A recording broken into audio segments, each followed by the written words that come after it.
bread roll with melted cheese nga ang niluto kong merienda for today's video. Aroy kaya nananaba ang ate nyo, panay ang kain. Una nga guys, ginawa ko ay pinitpit ko itong tinapay at madali nga lang siyang i-flat dahil nga sobrang lambot nito. At sumunod nga guys, ay nilagay ko itong ham at itong cheese nga na ginamit ko ay Diyos ko, pagkasarap pala niyan. Melted cheese nga ang aking ginamit. Mas masarap pala guys pag ang gagamitin nyo kung gagawa kayo ng bread roll ay melted cheese ang gagamitin nyo. Talaga nga naman matutunaw, tapos yung cheese niya ay papasok doon sa may tinapay, kaya talagang sobrang sarap niyan.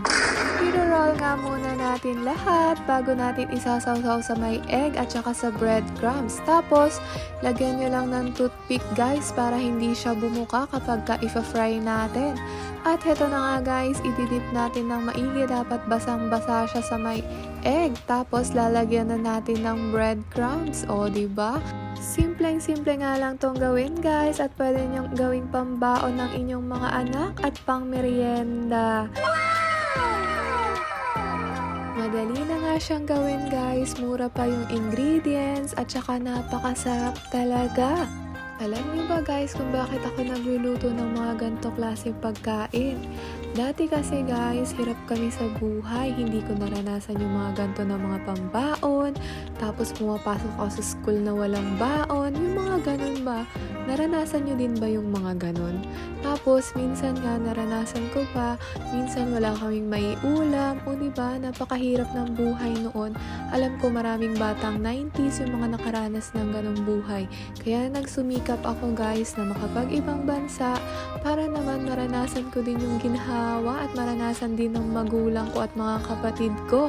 Kaya nga nung unang abroad ko guys, halos lahat ng sahod ko, hindi ko pinagsisihan yun dahil ibinuhos ko talaga lahat sa pamilya ko. Kaya sa mga katulad ko na nakaranas ng hirap dyan, gawin yung inspirasyon yon para makaangat sa buhay.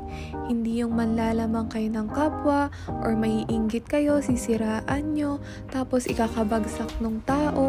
Wag po ganun ang mindset. Hindi po magandang mindset yung ganun. Kasi nga guys, kaya ko inopen to sa inyo dahil napakarami kong napapanood ng mga ganong Pilipino.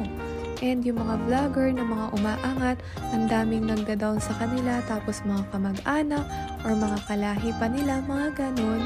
Sana hindi tayo dumating sa point na ganon. And thankful ako kasi lahat ng mga kamag-anak ko supportado ako sa gantong aking gawain.